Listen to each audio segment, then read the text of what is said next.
ये बहुत सुंदर श्लोक है श्रीमद् भागवतम के छठे स्कंद के दूसरे अध्याय के 12वें श्लोक है ये। और ये विष्णु दूतों के द्वारा स्वयं कहा गया है।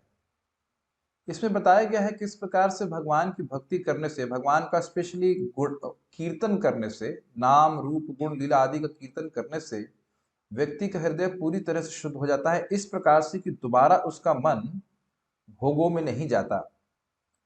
नैकांतिकीं तद्हि कृतेऽपि निष्कृते मनः पुनर्धावति चेत् असत्पतेः तत्कर्म निर्हारमभीप्सितां हरेर् गुणानुवादः खलु सत्वभावनः।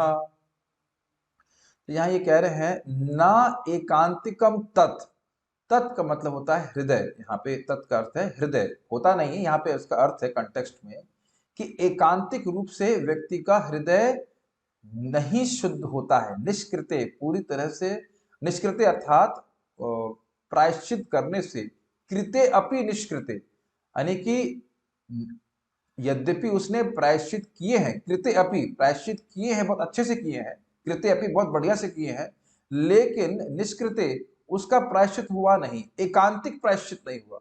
क्यों ऐसा? क्योंकि उसका हृदय शुद्ध नहीं हुआ। और उसका लक्षण क्या है? मनः पुनर्धावति चेत असत्पते। क्यों? चेत का मतलब है इफ, यानी यदि उसने उसका एकांतिक रूप से पूर्ण संपूर्ण रूप से हृदय शुद्ध हो गया होता तो मन पुनः असत पथ पे नहीं जाता, मन पुनः पाप करने पे नहीं जाता। और इसको यहाँ पे देखिए दो फोटो से दिखाया गया है। हाथी स्नान करता है बहुत अच्छे प्रकार से और उसके बाद फिर बाहर आता है, फिर मट्टी में लौटने लगता है। तो प्रायः लोग इस प्रकार से प्रायश्चित करते हैं, लेकिन प्रायश्चित करने के बाद क्योंकि पाप करने की प्रवृत्ति गई नहीं है, मन फिर से असत पथ पे जाता रहता है, तो इस कारण से व्यक्ति फिर से पाप करने लगता है। तो ये एकांतिक प्रायश्चित नहीं है। तो कह रहे तत्कर्म निर्हारम अब अभिप्सिताम हरे।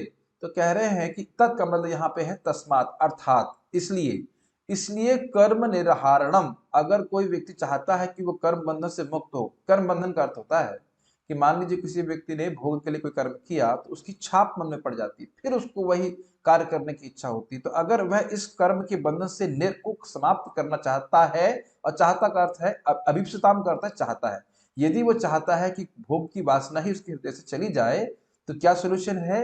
हरेर गुणानुवाद खलु सत्व भावना, भगवान हरि के गुणों का अनुवाद करना चाहिए। इसका अर्थ क्या है? बारंबार बोलना चाहिए हरे कृष्णा, ऐसे हरे कृष्ण मंत्र बार बार बोल रहे हैं, भगवान के यश को बोलना, गुणों को बोलना। खलु सत्व भावना, खलु का मतलब निश्चित ही, और सत्व का मतलब होता है हृदय, ये चित्त, निश्चित ही यह हमारे चित्त को शुद्ध करने वाला है। और भावना का मतलब है पवित्र करने वाला है।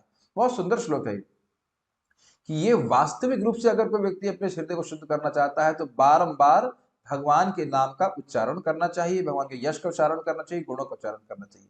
और आप देख भी रहे होंगे कि भगवान का नाम उच्चारण करने से बहुत सारी पापों की प्रवृत्तियां स्वतः समाप्त हो जाती है, व्यक्ति का मन भी उधर नहीं जाता।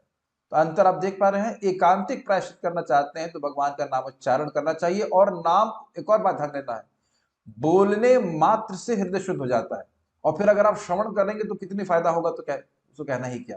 हरे गुणानुवाद, बोलने से बार बार हरे कृष्ण बोलने मात्र से हमारा चित्त शुद्ध हो रहा है। और उसके बाद अगर आप उसको बड़े गंभीरता से सुने तो फिर हृदय शुद्ध होगा ही। ठीक है।